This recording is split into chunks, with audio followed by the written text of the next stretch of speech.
네, 이번 시간에는 입문편의 5번째 단원인 반영구 메이크업과 성형에 대한 파트를 저희가 좀 액티브 러닝 방식으로 수업을 하려고 그러는데요. 이 파트에 5가지, 총 5개의 주제를 여러분들에게 제가 지금 제시를 하겠습니다.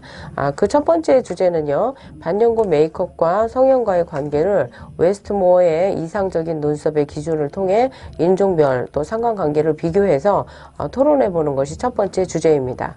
여러분들 지금 보충 자료 화면이 나가고 계시는데요. 자, 근데 웨스트모어가 제시한 이상적인 그런 눈썹 기준은요, 그 콧망울, 과 눈 안쪽의 경계, 또 콧망울, 콧볼 끝과 눈 바깥쪽의 경계를 잇는 선, 그 여러분들 그 화면에 잘 보이실 텐데요. 그 안에 눈썹이 존재한다라고 말한 게 이제 웨스트모어인데요.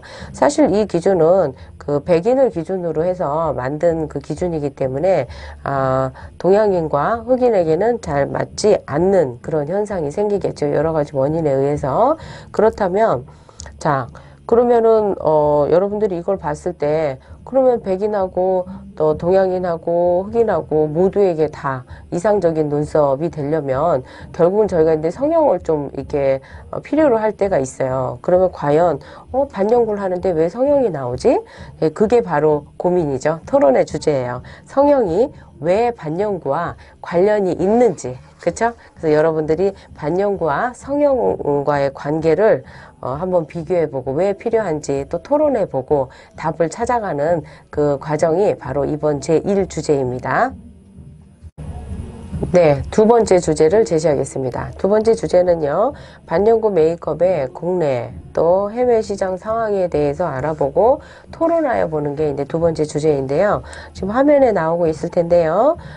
여러분들이 3가지 그 영역에 대해서 조사를 좀 하셔야 돼요. 자, 첫 번째는 국내 및 중국의 반영구 메이크업 시장은 상황은 어떤가? 한번 조사해 보시고요. 두 번째는 미국의 반영구 메이크업 시장 상황은 어떤가? 조사해 보세요. 또 세 번째는 동남아의 반영구 메이크업 시장 상황은 어떤가? 여러분들이 직접 조사해 보고 정리해 보시면 이번 주제가 답이 나올 것 같습니다. 네, 세 번째 주제를 제시하겠습니다. 세 번째 주제는요, 반영구 도구 머신과 엠보 또 수지 도구의 특징과 장단점을 비교 토론하는 시간인데요. 자, 여러분들 반영구인데 시술하다 보면 도구가 다양하잖아요. 그쵸? 저희 책과 강의 시간에 다 공부하셨을 텐데요. 머신을 사용하는 경우가 있고, 엠보 기법으로 시술하실 때 또 사용하는 도구가 다르죠? 그리고 또 수지 기법으로 시술을 하겠다. 그러면 수지 도구가 또 달라요.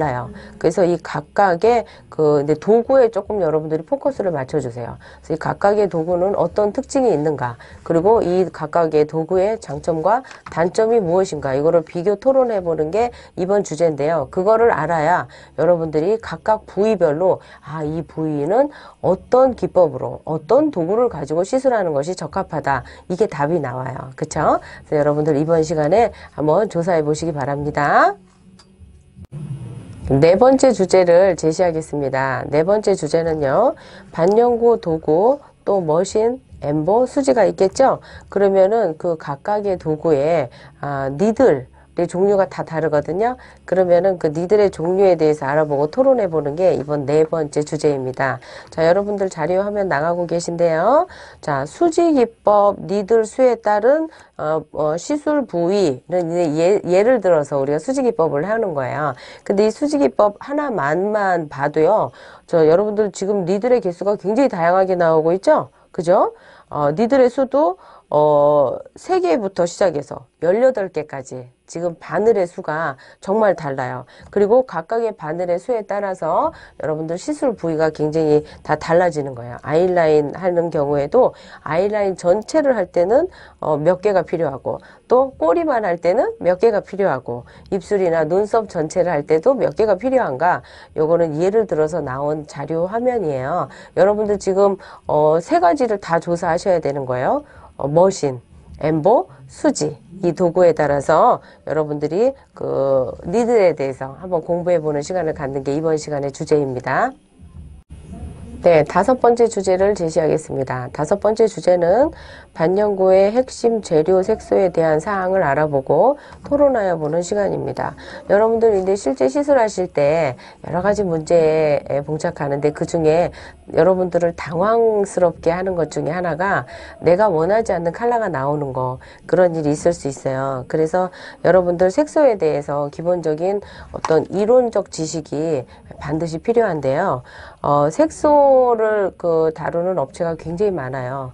근데 재미난 거는 업체별로도 각각의 이름과 컬러가 너무 다양해요. 예를 들어서 분명히 같은 이름이에요. 그래서 예를 들어서 라이트 브라운이다, 다크 브라운이다, 예를 들어서 그렇다 그러면 같은 다크 브라운인데 실제 그 색깔을 사서 조사를 해보면 컬러가 전혀 다른 거죠. 그쵸? 근데 또 다른 이름이에요. 어떤 데는 다크 브라운이고 여기는 그냥 브라운이고 딥 브라운이고 막 이래요. 그런데 또 조사해 보면 컬러는 또 똑같은 컬러가 있을 수 있어요. 그래서 여러분들이 그 색소에 대해서 다양한 것을 인정을 하시고 그 색소가 어떤 이름으로 또 어떤 컬러가 나오는지, 그리고 우리가 한 가지 컬러만 쓰는 게 아니잖아요.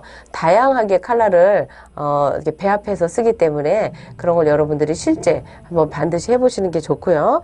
또 자가인증 번호가 있어요. 여러 가지 색소가 많다 보니까 인체에 유해한 색소도 있기 때문에 여러분들이 자가인증 번호라든지 또 여러 가지를 지식이 있어야 돼요. 그래서 그런 걸 알고, 왜 그러냐면 우리가 공무판에서 끝나는 게 아니잖아요. 그쵸? 사람한테 시술을 하셔야 되기 때문에 굉장히 중요한 문제인 것 같습니다. 그래서 여러분들이 실제 그 시술하실 때 당황스럽지 않기 위해서는 여러분들이 수많은 연습과 또 배합을 다 해보고 이런 색소가 어떤 컬러가 되는지 그런 것도 연습을 더 하셔야 될 것 같습니다. 여러분, 다섯 번째 주제 다시 한번 정리하면, 다섯 번째 주제는요, 반영구의 핵심 재료 색소에 대한 사항을 알아보고 비교하고 분석하고 조사해서 함께 토론해 보는 것이 다섯 번째 주제입니다.